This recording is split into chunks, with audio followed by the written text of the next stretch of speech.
bom ter você aqui na minha casa, na minha sala, na sala, né?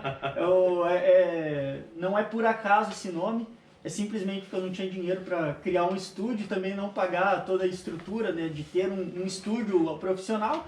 Falei, sabe de uma coisa? Eu vou fazer na sala de casa mesmo. Então estamos aqui na sala. E é muito bom ter você aqui para a gente trocar essa ideia aí sobre o Estado mínimo. Exato, eu agradeço muito, Arthur, a oportunidade. Eu sou uma pessoa que gosto pouco de falar, né? Mas hoje pode falar Hoje o tanto pode você quiser. falar. Não, mas realmente eu gosto muito de conversar sobre esses temas, né, relacionados à política, Estado, conservadorismo, são pautas que a gente compartilha, inclusive. Eu falei para você já, fiquei muito feliz pelo convite, Nossa. gostei muito. Você é uma pessoa que eu gosto muito, um amigo muito querido e uma pessoa que eu tenho muita estima e muita confiança também. Muito obrigado. E se a gente já for assim, começando no assunto, como que você se identifica? Você é um cara mais conservador? Você é um cara liberal? Você é um progressista? Eles sempre foram muito adeptos do bigode, né? Realmente. Mas eu me vejo em linhas gerais, né, como conservador, né, politicamente falando, né, pensando em questão de costumes, pensando em questão direcionada à política especificamente, na questão econômica também, porque o pensamento conservador ele também já abrange a questão da liberdade de mercado, né, do livre mercado. Então eu particularmente me enquadro na linha Eu às vezes conservador. até acho que é meio redundante quando a pessoa diz assim, eu sou conservador nos costumes e liberal na economia. Porque dentro do que eu conheço do conservadorismo, o conservador ele também pensa num Estado que não intervenha tanto na economia. Existem alguns conservadores, a exemplo do Enéas, né? Que foi uma figura emblemática, aí, o Enéas Carneiro, para quem não conhece, que defendia assim, a estatização de alguns setores que ele via como importante, né? Mas eu acho que é meio redundante falar de Estado, de conservador no costume e liberal na economia, né?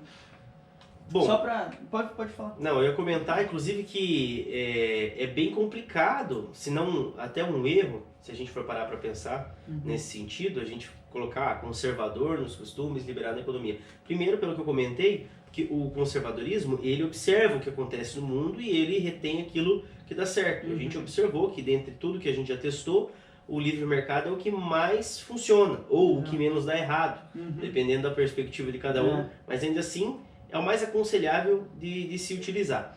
Mas também tem uma outra questão, e essa questão é a visão política, ideológica, ela traz muita coisa na bagagem. Então de certa forma um contrassenso quando você pensa em conservador no costume, liberal na economia, porque, veja, não tem como você ser liberal só na economia, não é assim que funciona. Se você adota uma agenda liberal, você vai ser liberal em várias outras coisas. E aí eu pergunto, por exemplo, eu sei que a gente tem o mesmo pensamento nesse sentido. A gente seria liberal no sentido de pensar que clínicas de aborto dão dinheiro, vamos liberar porque é livre mercado?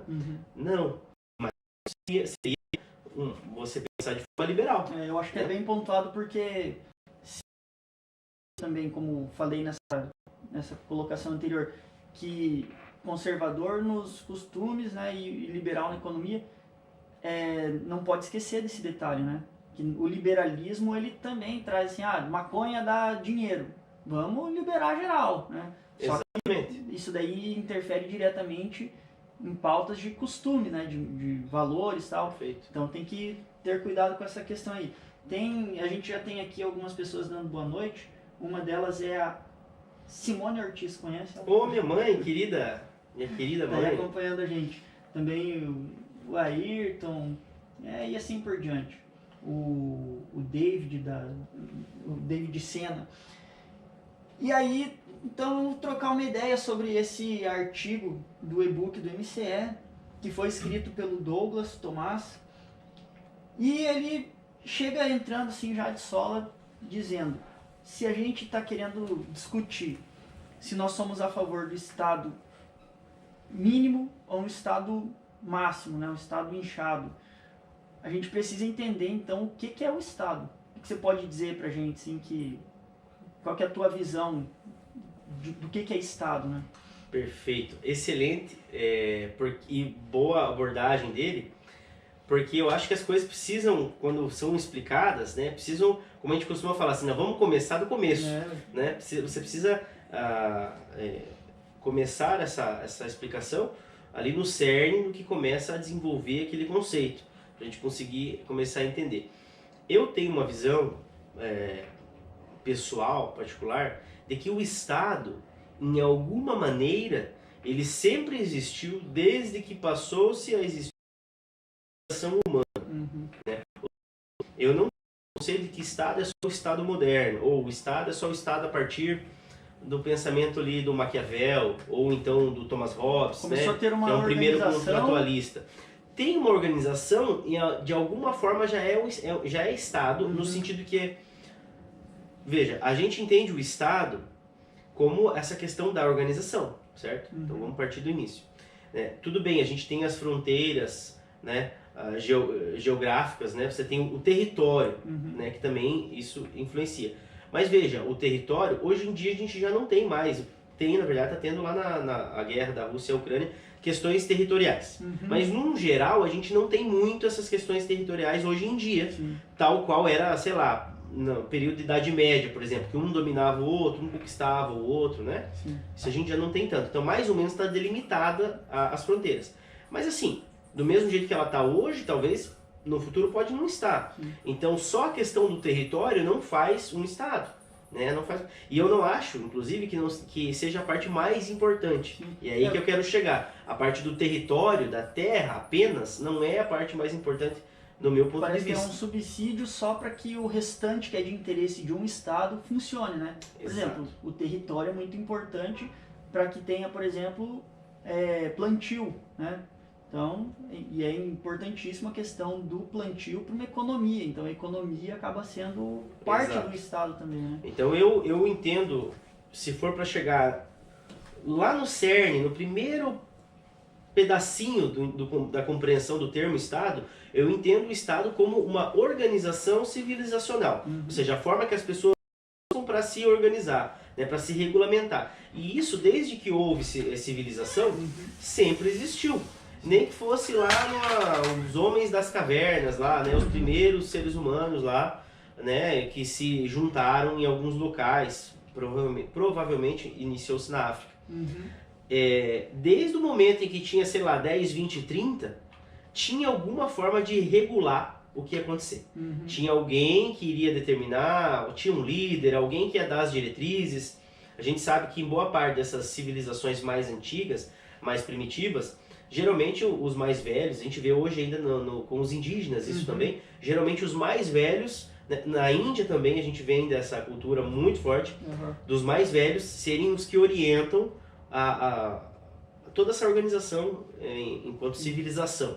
Então, na minha visão, isso existe desde que existe civilização de alguma forma. O que aconteceu é que foi se aprimorando com o tempo, foi ganhando mais corpo e foi tendo um tamanho maior, digamos assim. Eu tenho algumas chatices comigo, né?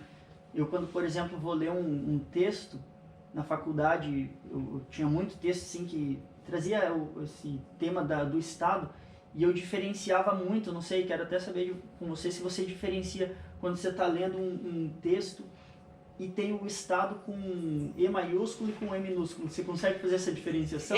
Tem a diferença, sim, né? Mas eu acho que é o contexto do que está sendo falado que vai demonstrar pra gente o nível de Estado ao que ele se refere. Porque se a gente parar para observar, falando em questão política, a gente tem um Estado, o Estado do Paraná, existe o Estado Brasil, mas existe também um Estado, não como o Brasil, mas como uma figura assim de quem vai ser gerido, né? Sim, então, tipo por exemplo, a administração pública. Exato. Então vamos lá diferenciar cada um também, porque daí já fica mais fácil para quem eventualmente está assistindo a gente já entender.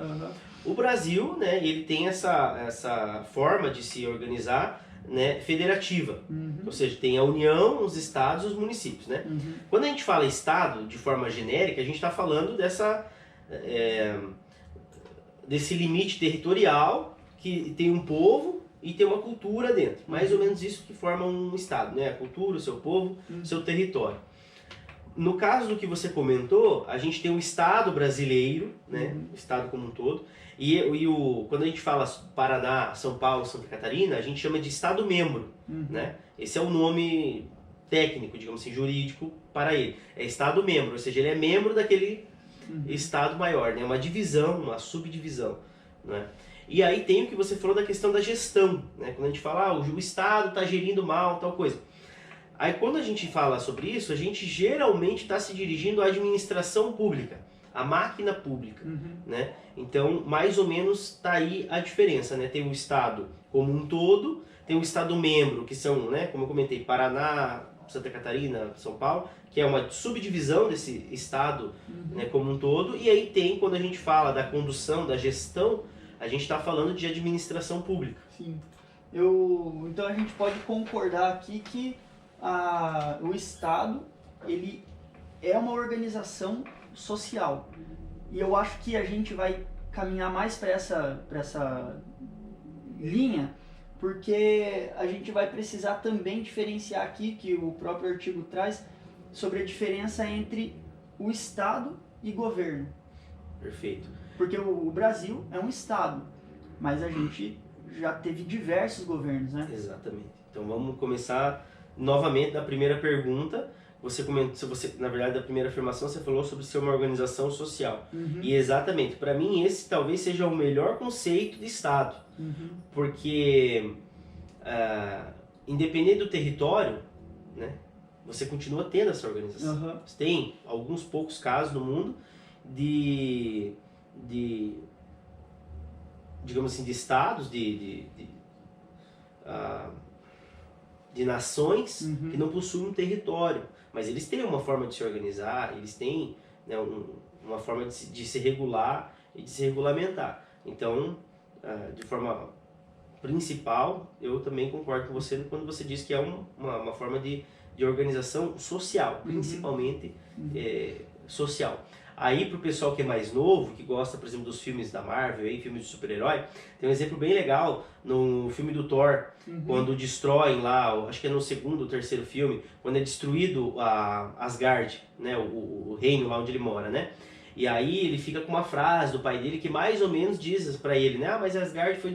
Ele falando, Asgard foi destruída. Aí o Odin fala pra ele, não, Asgard é onde o povo asgardiano estiver. Mais ou menos assim que ele fala. Então você veja, eles saíram, eles foram pro espaço, entendeu? Procurar um outro local, né? Ou seja, continua tendo uma regulamentação e sendo uma organização social de pessoas, né, que se entendem como um conjunto também. Elas se entendem fazendo parte de um grupo, né, de uma grande nação, de uma grande cultura, enfim.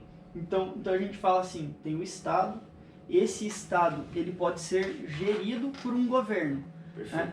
Nos últimos anos a gente teve o governo atual e o governo anterior, que a gente consegue ver diferenças grotescas, Ver né? um contraste maior. Então acho que aí é muito simples para a gente observar a diferença entre governo A e B gerindo um Estado.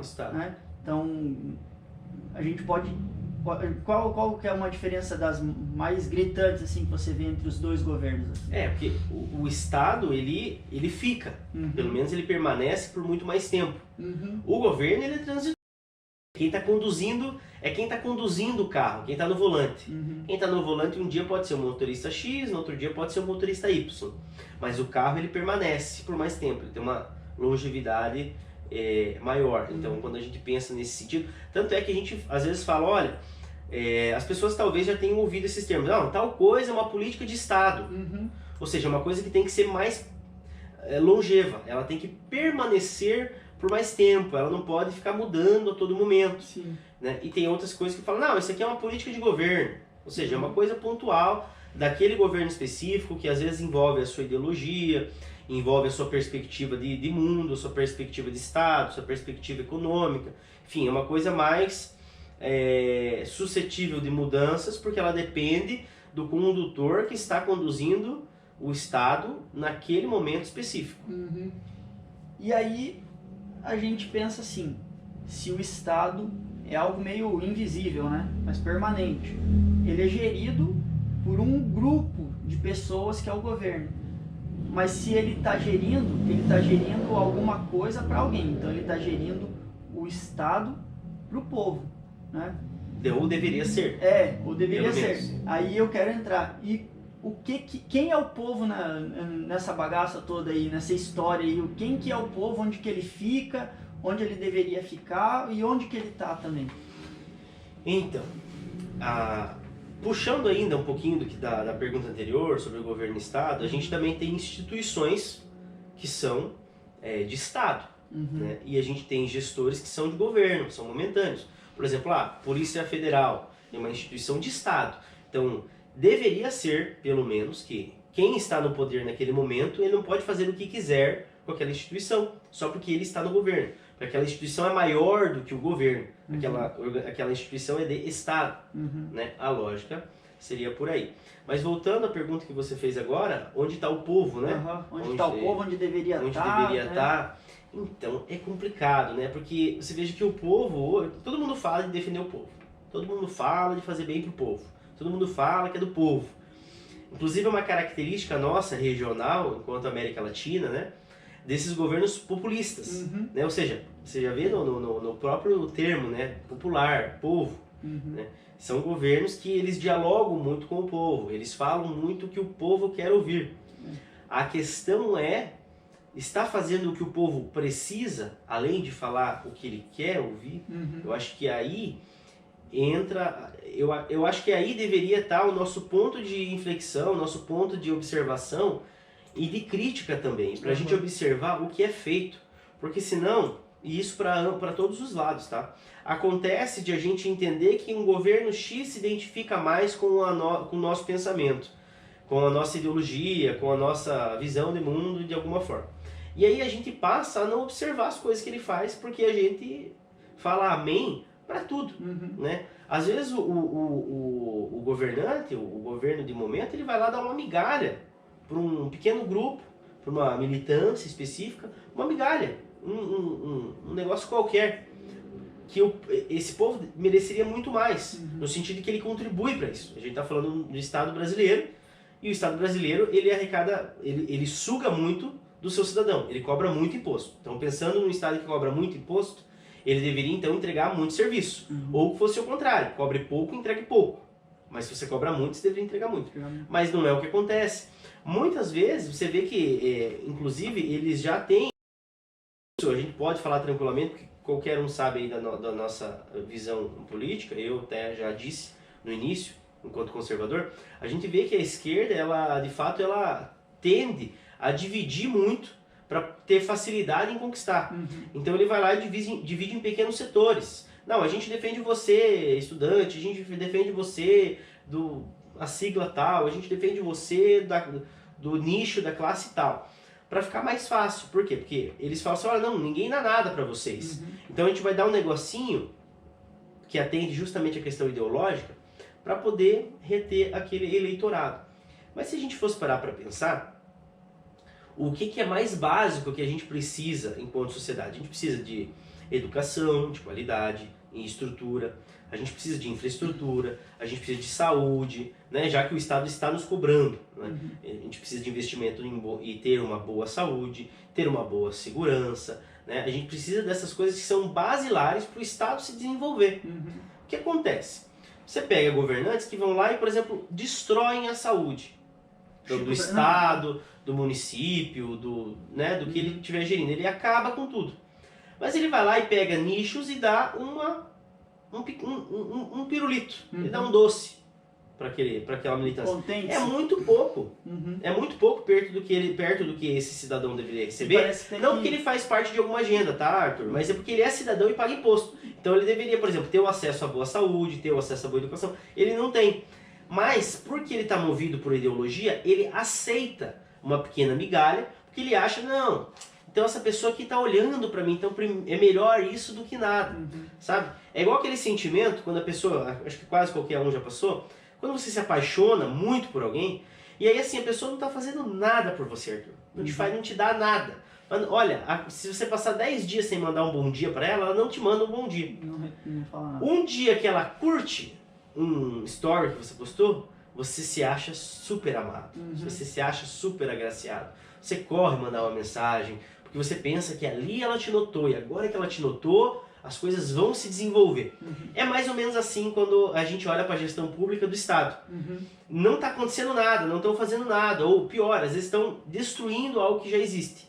Mas em algum momento eles dão uma pequena migalha. E aí o povo, às vezes, e muito infelizmente, porque foi acostumado assim, e não é culpa do povo, ele foi educado para ser dessa forma. A gente tem um histórico político desde a velha república, né, desde o início da nossa república, né, a gente tem isso muito forte, esse cabresto, né, esse voto de cabresto, esse coronelismo, né, pessoas que mandam em algumas regiões, né. Então assim, dá-se uma pequena, até com perdão da palavra, dá-se uma pequena esmola, uma pequena retribuição, e essas pessoas vão lá e acabam ficando reféns desses governantes. A gente vê isso hoje em pautas ideológicas. Eu sei que a gente está muito ligado nesses movimentos, mas a gente já via isso há muito tempo atrás. A gente teve aí governantes próximos que era numa cesta básica, não, você não precisa pagar o IPTU esse ano, vamos isentar o IPTU desse ano, na canetada, tá entendendo?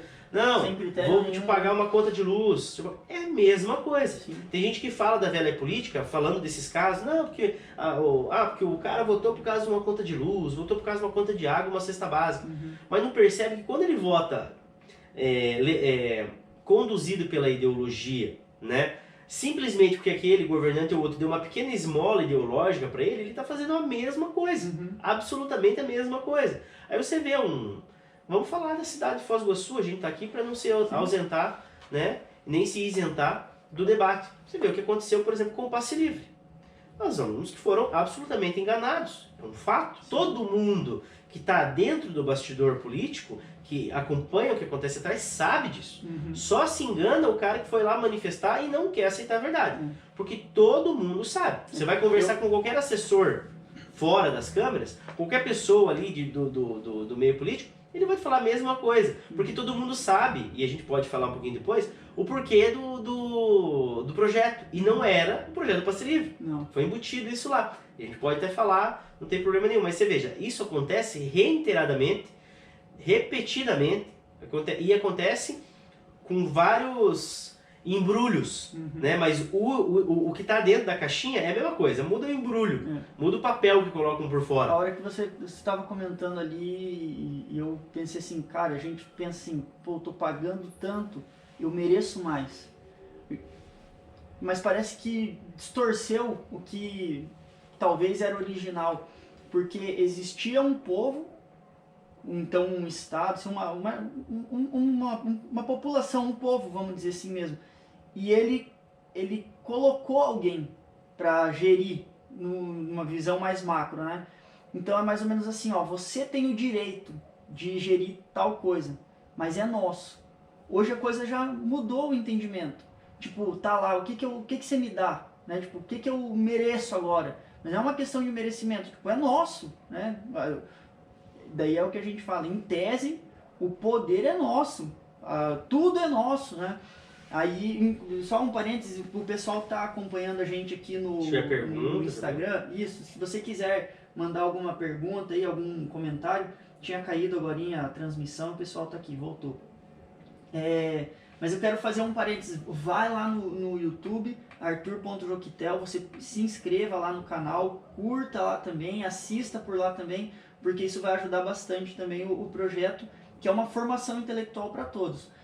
E as perguntas acho que tem que mandar aqui pra gente poder ler, né? Não, eu tô acompanhando, tá acompanhando aqui no YouTube também? Isso, no YouTube também. Então, perfeito. Se alguém tiver alguma dúvida, quiser colaborar ou fazer um comentário também. E aí, a gente passa a ver, por exemplo, o povo que detinha o poder e cedia, era uma concessão pro governante, né? Para um homem, ó, eu te concedo por um tempo determinado o poder para você gerir o nosso estado por X anos.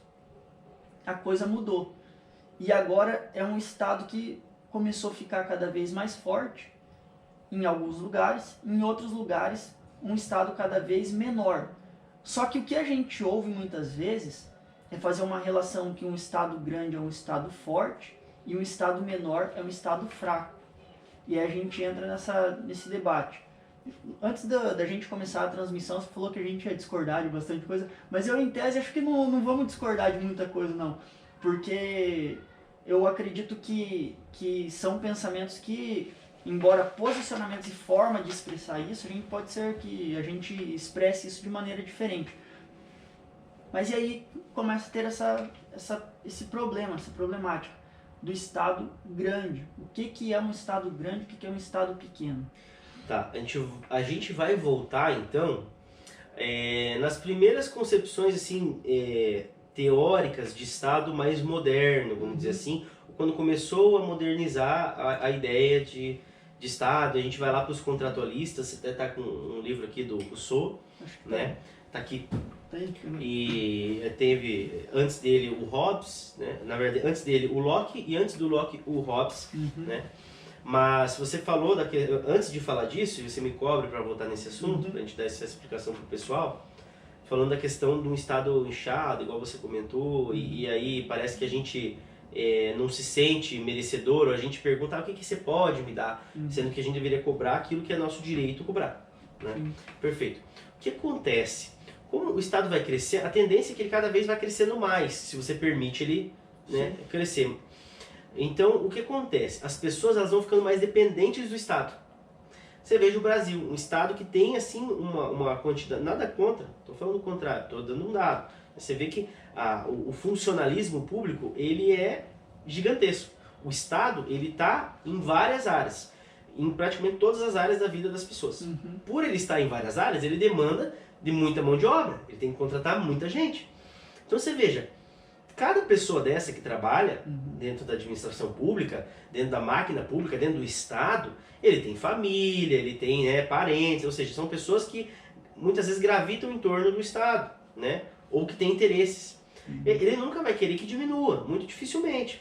E você cria uma dependência, você está entendendo? Então, por exemplo, alguém que fale em diminuir, em cortar custos, não vai ser aceito. E já alguém que fique prometendo que vai dar aumento e vai jogar dinheiro em cima, ou vai aumentar a quantidade de concurso, acaba sendo bem aceito. Então o que acontece? O povo vai ficando refém do Estado. Ele precisa do Estado para se manter. Ele tira sustento do Estado na mesma velocidade em que o Estado subtrai dinheiro do contribuinte. Você está entendendo? Então vira um fluxo. Nenhum consegue parar. Você tá entendendo? É uma coisa que é igual aqueles. Quando você vai no semáforo, você vê aquele cara jogando as bolinhas, ele não pode simplesmente parar e segurar uma bolinha em cada mão. Por quê? Porque vai cair a terceira. É a mesma coisa. A gente fica num fluxo. O Estado tirando dinheiro do contribuinte para poder irrigar, para poder alimentar a máquina pública. A máquina pública depende dessa, né? O funcionalismo público depende disso. E aí ele vai para a sociedade de novo, e aí volta como imposto. Então isso vira um fluxo sem fim. E cada vez as pessoas dependem mais. Então não é raro a gente ver, por exemplo, pessoas que têm um posicionamento político ideológico X, mas que votam num gestor Y no município dele, porque aquele gestor empregou gente da família dele. Então ele, ainda que não concorde, se obriga a votar porque tem um salário que depende dali, porque a vida dele pode piorar, porque o gestor público... público... que o Estado quer, né? Ele Exatamente. quer te amarrar de alguma forma, até pra... Eu lembro muito bem, uma vez o Lula criticava o FHC, porque nas campanhas o FHC dava cesta básica e tudo mais, e dado momento, quando o FHC não podia mais se reeleger, aí quem começou a fazer isso foi o próprio... Mesma tática. Porque é uma maneira de criar, primeiro, um vínculo afetivo com o povo e depois fazer ele se sentir dependente. Né? E cria uma dependência, amarra aquela pessoa, você está entendendo? Então, assim, isso tem um poder, principalmente eleitoral, muito grande. Mas, vamos voltar aqui para o parênteses anterior, que era a questão do Estado grande, Estado pequeno e essas concepções, né? Aí a gente vai ter ali os contratualistas, né? São os principais ali estudados, né? Que é o Hobbes, o Thomas Hobbes, o John Locke e o Jean-Jacques Rousseau. O Hobbes, ele deu origem ao pensamento que eles chamam de pensamento absolutista. Né? Ele entendia que era assim, a gente quando estava no estado de natureza, ou seja, a gente estava livre do mundo, em algum momento, né? Isso é tudo teoria, no caso, ele não está dando datas, né? Mas em algum momento a gente estava solto na natureza. Sim. E no nosso estado de natureza, nós, seres humanos, éramos selvagens. Sim. Por conta de que nós éramos selvagens, a gente tinha 100% de liberdade, certo? Só que se eu tenho 100% de liberdade e você tem 100%, é evidente que o dia que a gente se encontrar, vai haver um problema. Porque eu vou poder fazer tudo, você também pode fazer tudo, a gente vai ter um embate. Então era mais ou menos assim, vamos colocar no exemplo. Você, do outro lado ali de um tanto de árvore, ali 10 metros depois, tinha a tua barraca, ela tinha a tua cabana. E você tinha lá uma saca de milho, lá, uma dúzia de espiga. Eu ia lá, ia enfiar uma lança no teu peito, matar você por causa de um saco de espiga de milho, levar embora, e isso era natural. Era estado selvagem. Tal qual você vê um animal, se você pegar uma onça no Parque Nacional, a gente mora em Foz do Iguaçu, você pegar uma onça, ela vai lá e ela não vai ficar tendo modos para abocanhar uma capivara que tá lá, você tá entendendo? Ela não vai ficar pensando se a capivara sofre ou não. Ele é selvagem, ele quer se alimentar e ele não pensa nisso. E aí, em algum momento, a gente teria visto que isso não era tão bom, que a gente tinha uma insegurança grande demais, e a gente falou, não, então vamos abrir mão de um pouco da nossa liberdade para um soberano, e esse soberano vai gerir, com mãos de ferro, tudo o que acontece. Ou seja, ele vai regular, ele vai regulamentar esse Estado. Esse era mais ou menos o pensamento do Hobbes, deu origem a esse pensamento absolutista, ou seja, um ser absoluto, um rei absoluto, que vai coordenar mãos de ferro tudo que acontece. E na época era muito linkado ainda com uma questão divina, né? Esse claro, com certeza. Na verdade, eles estavam fugindo da concepção divina nessa época. Então, ele veio com esse pensamento e falou, não é bem a questão divina, é porque o pessoal entendeu que se não tivesse isso, ia ficar insustentável viver em sociedade. E a forma que muitas vezes eles usavam para legitimar o imperador ali era entender como se ele fosse, mas isso daí veio antes até de Hobbes e tudo mais, porque os faraós, por exemplo. O faraó era, na verdade, um deus encarnado, isso, basicamente. Ele era o próprio filho do... Na época, acho que era o Osíris, eles chamavam, acho que o filho do Osíris.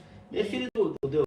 Mas era considerado como se fosse a própria reencarnação de um deus em vida, né? E dando um pulo aí entre vários estados em que foram extremamente fortes, inchados e tal, a gente pula para uma história um pouco mais recente e a gente chega na Itália de Mussolini, por exemplo. Né? Ali é o ápice, talvez, desse tipo de... Não digo que ele teve um pensamento totalmente baseado lá no Hobbes, mas você vê que existe sim muito esse pensamento de um Estado total. Tudo é Estado. O Estado estaria em todo... Na verdade ele diz, né? É tudo dentro do Estado, nada fora do Estado, tudo para o Estado. Ou seja, o Estado abrangendo todas as esferas da vida em sociedade. Aí a gente tem um pensamento intermediário, só para completar, que é o do Locke. E o Locke ele já entendia que na verdade a gente estava... Que é o cara que deu a origem ao pensamento liberal, político liberal. A gente estava mais ou menos tranquilo. Às vezes dava umas treta igual essa que eu comentei, às vezes dava uns problemas desses, de alguém invadir a cabana do outro, levar tudo, e às vezes não. Só que era mais tranquilo, era mais seguro se tivesse um Estado, só que um Estado pequenininho. Ele é o cara que deu a concepção do Estado liberal. Ele inclusive teve muita... O Adam Smith, depois, do pensamento liberal econômico, bebeu muito na fonte do Locke, que é o pensamento liberal político, liberal de Estado. Então, e foi no período que a Inglaterra estava sem saber se ia ficar monarquia, se ia virar república, o que aconteceu. Então, ele foi o meio termo, uma monarquia constitucional, que é o que é hoje. Tem um bom da estabilidade, ok, mas tem também a parte republicana, democrática, que é você eleger os seus líderes. Então foi o meio termo. E aí tem o Rousseau, que o Rousseau, mais ou menos, ele acha que a gente nasceu bonzinho, tudo legal, a gente era, né, melzinho na chupeta, vamos colocar assim, entendeu? Ele acha que ele foi um dos caras que deu um pouco da origem desse pensamento socialista, esse pensamento utópico, né? Ah, não, vai ser tudo legal, tudo é good vibes, tudo é todo mundo. E aproveitando exatamente essa frase aí do Mussolini, que foi usado muito lá na Itália fascista, né? Eu quero destrinchar essa frase do tudo no Estado, nada contra o Estado, nada fora do Estado. O que a gente pode explicar, principalmente pensando... Porque assim, esse e-book, ele é muito direcionado ao público do colégio, da faculdade, que deveria estar aprendendo isso e não está aprendendo, né? Tanto que é até difícil, imagina, até na Coreia do Norte, por exemplo. É possível que as crianças entendam o que é um país onde o Estado não intervenha tanto, se lá ele dita até o corte de cabelo, né? Então aqui cada vez mais é mais difícil que os adolescentes, os jovens, eles entendam o que é um Estado menor do que é hoje, né? A gente estava num governo que caminhava para um Estado reduzido, né? E hoje a gente já vê, já na composição dos ministérios, né? 29, se não me engano, para 30 e poucos, né? Sei que aumentou bastante. Mas o que a gente pode dizer que é o entendimento de um estadista de dizer tudo no Estado? Você vê que o pensamento ali do Mussolini, né, o pensamento... Na verdade é engraçado, porque o pessoal faz uma distinção imensa. Ah, não, fascismo... Tá, eu até vou elucidar, vai deixar bem claro isso. Não, o fascismo está desse lado aqui e o comunismo é totalmente o contrário, eles não se conversam. E isso me lembra, sabe quando a gente olha o mapa mundi? Que a gente vê, por exemplo, assim, o Japão está muito longe aqui do Havaí, do Alasca, do que está na outra banda. Só que quando você junta o mapa, o globo, né, ele esférico, na verdade você vê que esses dois extremos, na verdade, eles estão um do lado do outro, né? Então é a mesma coisa, porque o próprio Mussolini, ele integrou, ele fez parte de partido socialista, né? Partido socialista, comunista, enfim, o socialismo, no caso, é um estágio pré o comunismo. Então tá mais ou menos tudo conversa, né? Um é o socialismo, o socialismo ele é o adolescente, o comunismo é a fase adulta, digamos assim, né? Eles são a mesma pessoa, basicamente falando. Mas você vê que há esse pensamento, em todas essas vertentes de pensamento, tanto acho que a gente não pode falar a palavra porque pode dar problema, o regime do Bigodinho, o regime do Bigodinho também, ele tinha um pensamento de Estado imenso, né? Esse pensamento nacionalista, né? Que é o que deu origem ao nome do partido, né? Nacional Socialista dos Trabalhadores. Inclusive, Nacional Socialista dos Trabalhadores. E essa crítica, na verdade, em primeiro lugar, essa intenção de fazer o Estado adentrar todas as esferas da vida da pessoa, ou seja, o Estado, ele coordenar tudo que você faz na sua vida. Para começar, qualquer pessoa com bom senso vai ver isso como algo muito perigoso. Porque, veja, o Estado tem o monopólio da força. O que a gente quer dizer com isso? O monopólio da força é só ele pode, de forma legítima, usar a força contra outras pessoas. Se você usar a força contra alguém, e não for legítima defesa, obviamente, é um crime, né? Ou uma contravenção, né? Uma lesão. O Estado não, o Estado ele pode usar, ele tem o monopólio, só ele pode usar contra os outros, né? Então, você veja, um Estado que tem esse poder, se ele pode mexer em tudo na sua vida, como é que funciona? Né? E aí a gente vê os extremos, igual você falou, o fascismo do Mussolini, o regime lá do Bigodinho, o próprio comunismo, né? A União Soviética, o regime comunista, socialista, comunista da Coreia do Norte. E você veja que as pessoas elas se acostumam com isso. Uma vez eu estava vendo numa fala, lá num documentário, numa entrevista, e de algumas pesquisas que foram feitas, assim, entrevistas, depois do término do regime soviético. Você veja como isso fica intrínseco na mente das pessoas. Tinha gente que reclamava, pessoas idosas, o cara contou de uma senhorinha que na entrevista ela reclamou que, não, agora eu vou no supermercado e tem muita opção de sabonete. Quando a gente vivia no regime socialista, no regime soviético, tinha uma só, eu não precisava ficar perdendo tempo em escolher o sabonete. Você vê como isso molda o pensamento das pessoas. Se você pegar um cara, às vezes lá na Coreia do Norte, criado naquele sistema desde criancinha, talvez se você falar para ele que ele pode usar uma outra calça, sem ser aquela padrão do governo, aquela calça jeans padrão, que ele pode fazer um outro corte, sem ser um único corte que o Estado... os únicos cortes que o Estado permite, talvez ele vai falar, não, mas é a mesma isso é uma besteira. É a mesma coisa que a gente vê, por exemplo, trazendo até para uma realidade aqui do estado do Paraná. A gente está com a Copel prestes a ser privatizada. Não vou dizer prestes, mas está numa discussão. Parece que o projeto, na verdade, eu vi muito pouco, tá? Parece que o projeto foi aprovado aqui na Assembleia Legislativa, mas estão recorrendo nas instâncias do Judiciário para tentar anular. Então, e aí a gente pensa assim, tem muita gente que pode até se sentir desconfortável por fazer uma analogia com o que aconteceu no sistema de telefonia, né? Pô, antes era um só. Agora eu tenho que fazer cotação, ver qual que dá mais plano, qual que eu vou perder meu tempo. Só que ele vê o tempo que ele perde para ver custo e benefício. Talvez ele fale, Mas- preferia que tivesse uma só. Então, que é o caso aí, pô, mas por que eu vou abrir mão É da porque as Copel? pessoas se acostumam, porque veja, Vou ter que ficar cotando depois qual que é a companhia de energia elétrica que vai me dar mais benefício, né? Vai me cobrar menos. mas é porque as pessoas elas se acostumam, Arthur, com serem mandadas, serem coordenadas. É mais fácil e é lógico que seja mais fácil. Se você não precisar ficar pensando, é muito mais tranquilo. Se tem alguém ditando para você o que é certo, você não precisa arriscar e errar. Mas é Você tá antinatural, entendendo? né? Claro, com certeza, é evidente. Mas você veja, para pra pensar, uma pessoa que já está ideologizada, já está levada àquele pensamento. Não parece que... não pode ser uma perspectiva racional se a pessoa pensar assim, não, se eu tiver que escolher, eu corro o risco de errar. Mas se o Estado, esse super-herói aqui, se eu acredito nele, se eu acho que venderam para mim a ideia que ele sabe tudo, né, e eu acredito nisso, não é lógico que eu vá fazer o que ele está mandando porque vai ser melhor? Porque nesses regimes o Estado é quase como se fosse um Deus. Então você não contesta. Você não contesta a autoridade dele. Você obedece. Você obedece porque você entende que ele sabe mais do que você. Você está entendendo?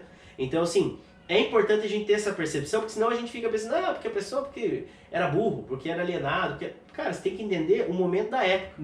Você está entendendo? Então, assim, vende-se algo muito incrível, as pessoas acreditam, endeusam aquele Estado, o Estado toma conta, e depois, meu amigo, para você resgatar a liberdade é muito difícil.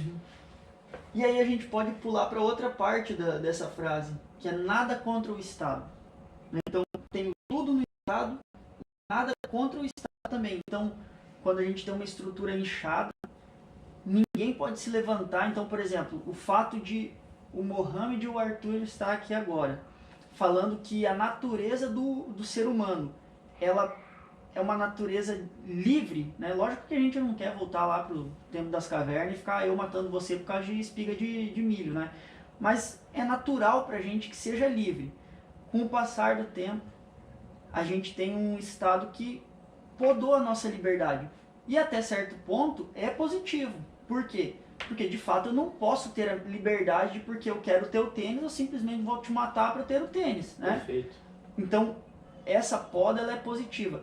Mas o Estado foi se crescendo tanto que a ponto de... A gente tem estados hoje no mundo que só o fato de eu e você debater, sentar para conversar e tentar elucidar isso, esclarecer e ensinar para os outros que essa amarra que a pessoa sente não é positiva, isso vira uma ameaça. Então é algo contra o Estado. Exato. Eu acho que muito real, assim, muito atual, é a questão do armamento.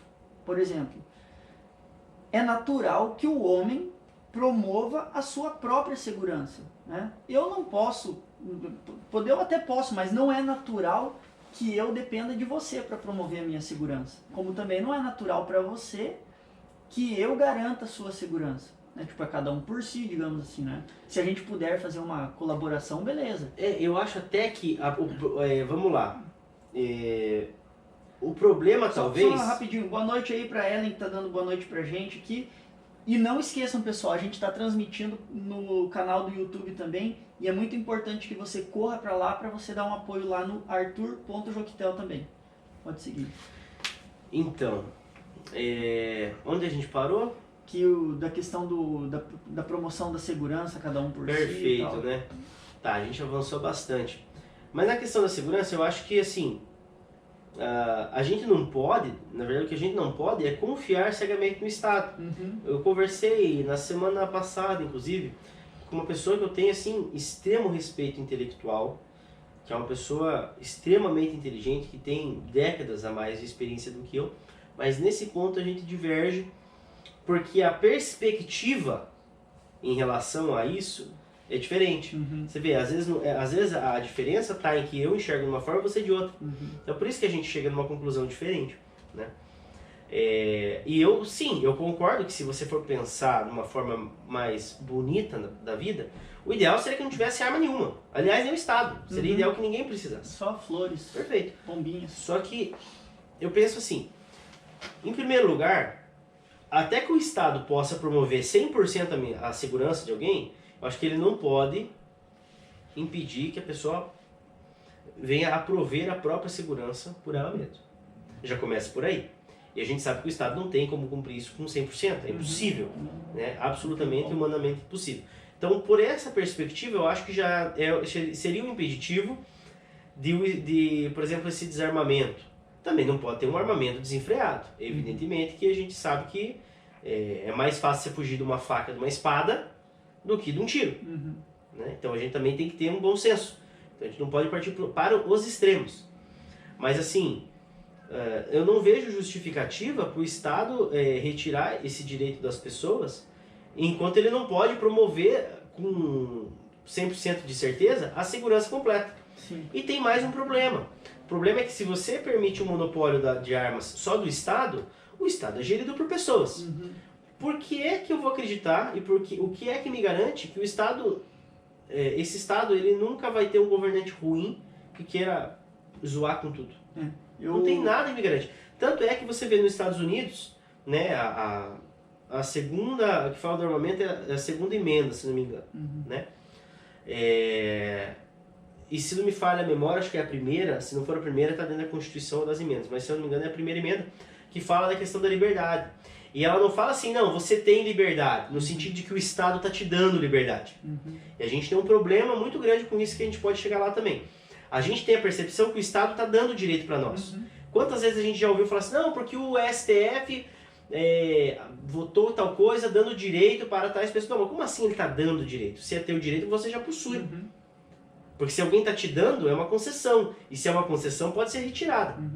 Então, um direito é aquilo que ninguém pode retirar de você. Sim. E isso é um direito. Exato. Tá entendendo? E Aí a gente volta, só para finalizar, para essa segunda emenda. Para a primeira e para a segunda. A primeira, se não me engano, é a primeira, que ela fala o seguinte: o parlamento, o Estado não fará leis que restringam ou que limitem a liberdade